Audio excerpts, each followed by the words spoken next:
Bruce. Nens. Katoda wa. Koka Bruce omuntu no feram. Hatori yariki. Obunyanyi namakuru marungi ninye nawe janga kushonga kugambira tushemerwa celebrate hata no mayisa gwere kinte kingambire bugamba ka just kazana buzana to kwacha kurugamba mura tukora fenisi gazo ati ni mfogwa akanga Katonda wange yojira haya kuza kumbuka kanijya mucacho beno ndabeno dance Yinkubye point. hata wenze ngufere kanse hata ndeka kanse dadi ndekanye sasa nyoreka kuntega serikanye fere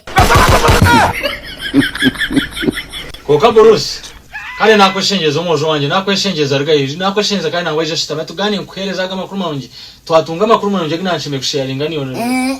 yoda tokija kuntoka uje kawako nyore ndekana yeferi hati yorogambira amakuru marungi murambo ata murango kufera mu kinyamba atko kufa kinyamba kino tokuma ngwafananye ninkaba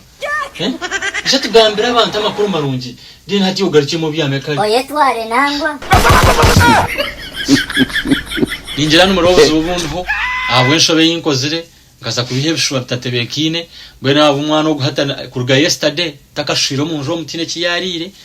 ndio nintina nyirakire nasa kufananye nangwa ajija tuje kitwaganira mbagambira amakuru marungi mushabo kusazirwa tugarukane yeni yaremero munjo bwena nyira kubagambira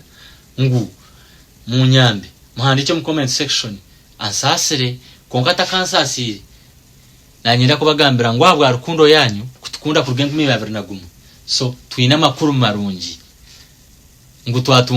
twatunga family eyatwegitaho erikwenda gukora nitwe kandi legit abona ba RS Recruitment Company abo kushangwa Kampala Rumumba Avenue na Kasero abo kutwara abantu aheru kandi amakuru marungi agaruha hagaho naho no kujya mu nyencakare a offices zabo twine interviews twenda abakozi kandi visa nza kuba nshora omukire kake mbwe nanyenda kugambira yo kundeba wabori yo kwenda kushora ija twenda female housekeepers female cleaners male cleaners cargo orders warehouse workers abakoza Dubai kandi visa nza shoro so na wasakustera namba 0 16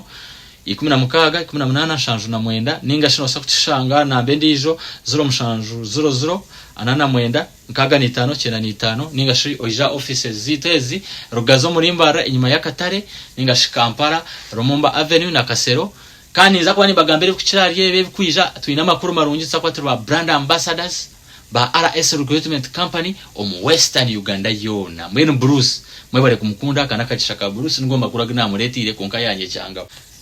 kandi namuzevye ko asona muterese munamugambira abo kwejo niyo timu yanje yamani mwene twaro mucisho kusima manager Ambron Chigidi abo ku yamba kupushinga brand ni twaro mucisho kusima coach wanje Omara Arkata mukama kumpero mchayibare kuombeka kugitita fara brand yanje kandi twamisho kusima abantu ba Western Uganda mwena abo kutukunda kama kurgaito atani kire kumwe kusi hati mwebare munonga mukama bampero mchishaka mwongere kutukunda Kambuza video. Hello, my name is Brenda from RS Recruitment Services and Expedia Africa Agency. Today I want to remind you that on the 3rd and 4th we have interviews for warehouse workers, loaders and general cleaners, general assistants. It is both in Kampala and in Barara. Wherever is near for you, kindly come through. Please keep time. 7 a.m. See you there.